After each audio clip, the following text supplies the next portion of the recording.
ابتدا ہے رب جلیل کے بابرکت نام سے، جو دلوں کے بھید خوب جانتا ہے۔ یہ انتہائی زیبا جملہ اور مقبولیت کے عروج پر پہنچانے والا جملہ طارق عزیز صاحب کا ہے، جو 17 جون کو اس دار فانی سے کوچ کر گئے۔ ناظرین، آج کی ویڈیو میں ہم طارق عزیز صاحب کو خراج تحسین پیش کر رہے ہیں۔ انہوں نے ساری زندگی پاکستان کے نام کی، پاکستان کی ادب، اقدار اور سیاست، سماج کی خدمت، ان تمام پازیٹیو ایکٹیویٹیز میں گزاری اور نئی نسل کو بھی اس راہ پر گامزن کرنے کے لیے کوششیں کی۔ جالندھر میں پیدا ہوئے 1936 میں طارق عزیز صاحب، ان کے والد صاحب میاں عبدالعزیز صاحب 1947 کے بعد پاکستان ساہیوال شہر آئے اور ابتدائی تعلیم طارق عزیز صاحب نے ساہیوال میں حاصل کی اور اس کے بعد لاہور شفٹ ہوئے۔ لاہور جانے کے بعد 1950 میں ہی ریڈیو پاکستان سے وابستہ ہوئے۔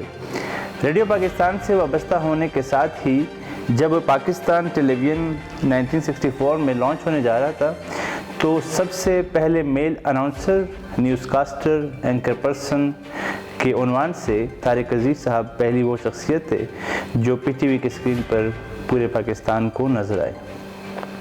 یہ کیریئر چلتا ہوا آگے بڑھتا رہا اور طارق عزیز صاحب بھی نکھرتے گئے اور مقبولیت کا عروج پاتے رہے۔ 1974 کے اندر نیلام گر کا پروگرام سٹارٹ کیا تو وہ اتنا مقبول ہوا کہ ہر بچے کے زبان پر نیلام گر کا نام آتا رہا۔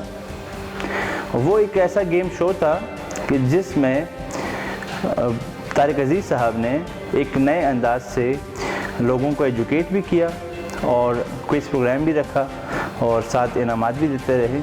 تو یہ ایک نیا باب کھلا ان کے کیریئر میں پی ٹی وی کے ذریعے سے اور یہ بڑھتا رہا۔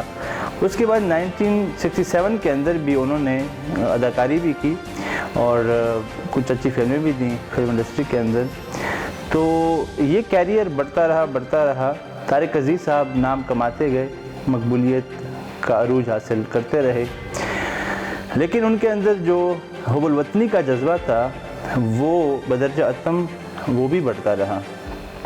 اس حد تک کہ طارق عزیز صاحب کے والد کا بھی جو نام ہے وہ بھی حب الوطن تھے اور وہ بھی کہتے تھے کہ مجھے میاں عبدالعزیز پاکستانی لکھا کریں، اور اسی طریقے سے یہ جذبہ طارق عزیز صاحب کے اندر بھی موجود تھا اور وہ بھی یہ کہتے تھے کہ میرے نام کے ساتھ طارق عزیز پاکستانی لکھا کریں۔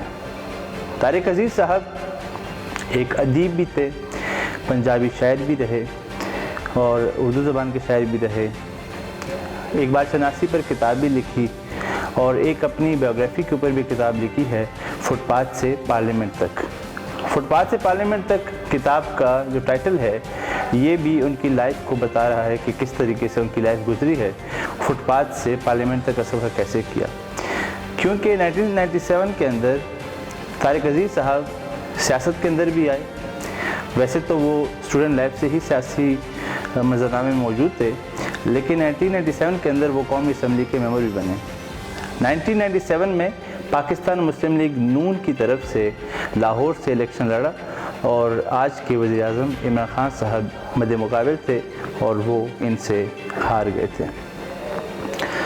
اس کے ساتھ ہی ان کا کیریئر کی بات اگر ہم کریں تو 1992 کے اندر ان کو تمغہ حسن کارکردگی بھی ملا، جس کو پرائڈ آف پرفارمنس کہتے ہیں، صدارتی ایوارڈ ہے سب سے بڑا۔ یہ کیریئر انتہائی خوبصورت، حسین اور ان کی شخصیت ہمہ جہت اور ان کی آواز گرجتی ہوئی سحر کن آواز اب ہمارے درمیان نہیں رہی۔ ہم دعا گو ہیں کہ اللہ ان کے درجات بلند کرے اور ان کی مغفرت فرمائے۔ آپ بھی ہماری اس دعا پر کمنٹ باکس میں آمین لکھیں۔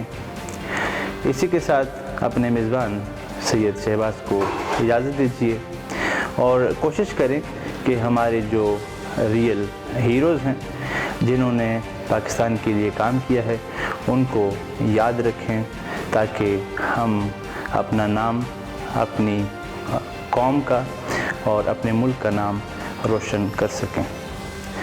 اللہ آپ کا حامی و ناصر ہو۔ اللہ حافظ، شکریہ۔